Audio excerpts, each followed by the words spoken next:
she said, pointing to the other shore. "Oh, save me." "You're a right brave gal," said the man. "Go there," pointing to a big white house close by. "They are kind folks. They'll help you." "Oh, thank you," said Eliza, as she walked quickly away. The man stood and looked after her wonderingly.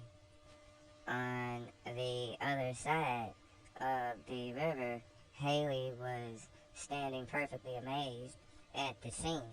When Eliza disappeared over the bank, he turned and looked at Sam and Andy with terrible anger in his eyes, but Sam and Andy were glad, oh so glad, that Eliza had escaped. They were so glad that they laughed till the tears rolled down their cheeks. "I'll make you laugh," said Haley, laying about their heads with his riding whip. They ducked their heads, ran shouting up the bank, and were on their horses before he could reach them. "Good evening, Master Sam. I very much expect Mrs. be anxious about us. Master Haley won't want us no longer."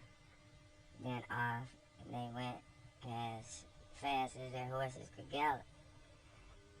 It was late at night before they reached home again, but Mrs. Shelby was waiting for them. As soon as she heard the horses galloping up, she ran out to the balcony. "Is that you, Sam?" she called. "Where are they?" "Master Haley's resting at the tavern. He's dreadful fatigued, Mrs. And Eliza? Sam? Come up here, Sam," called Mr. Shelby, who had followed his wife, "and tell your mistress what she wants to know." So Sam went up and told the wonderful story of how Eliza had crossed the river on the floating ice. Mr. and Mrs. Shelby found it hard to believe that such a thing was possible. Mrs. Shelby was very, very glad that Eliza had escaped. She told Aunt Chloe to give Sam and Andy a specially good supper. Then they went to bed quite pleased with their day's work. Eliza finds a refuge. A lady and gentleman were sitting talking happily together in the drawing room of the White House to which Eliza had gone. Suddenly their old black man of all work put his head in at the door and said, "Will Mrs. come into the kitchen?" The lady went. Presently she called to her husband, "I do wish you would come here a moment." He rose and went into the kitchen. There lay Eliza on 2 kitchen chairs. Her poor feet were all cut and bleeding, and she had fainted quite away. The master of the house drew his breath short and stood silent. His wife and the cook were trying to bring Eliza round. The old man had Harry on his knee and was busy pulling off his shoes and stockings to warm the little cold feet. "Poor creature," said the lady. Suddenly, Eliza opened her eyes. A dreadful look of pain came into her face. She sprang up, saying, "Oh, my Harry, have they got him?" As soon as he heard her voice, Harry jumped from the old man's knee and, running to her side, put up his arms. "Oh, He's here, he's here, she said, kissing him.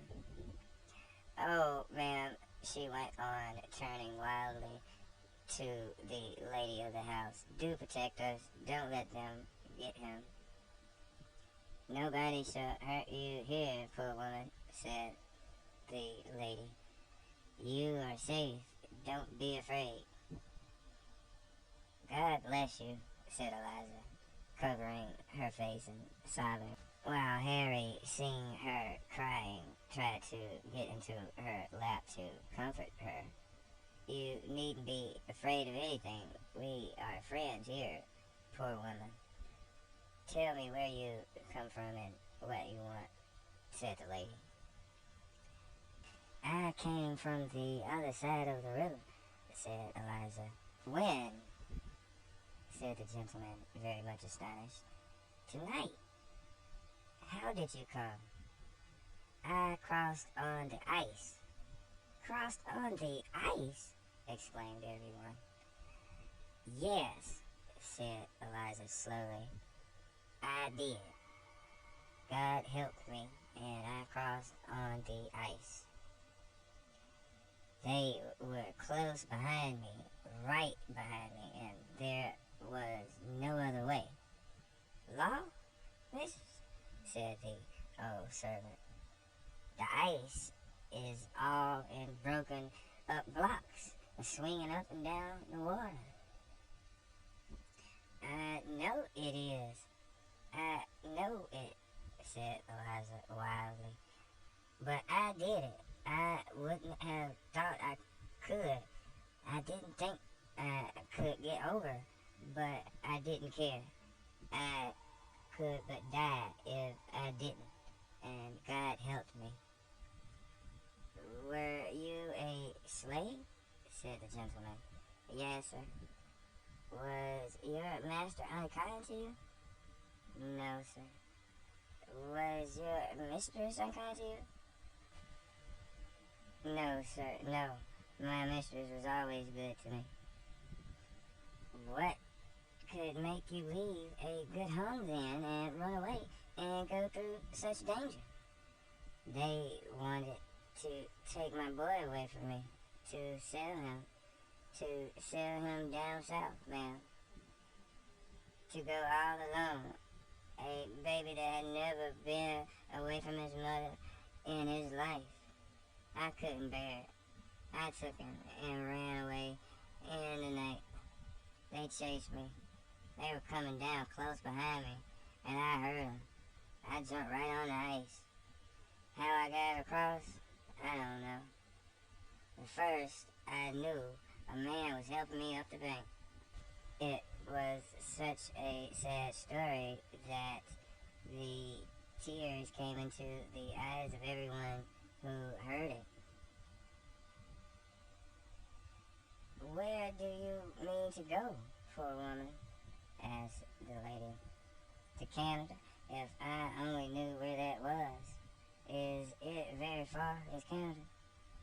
Said Eliza, looking up in a simple, trusting way to the kind lady's face. Poor woman, said she again. Is it a great way off?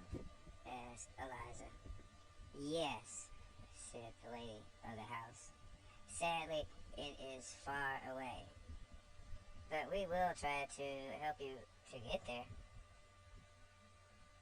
Eliza wanted to go to Canada because it belonged to the British. They did not allow anyone to be made a slave there.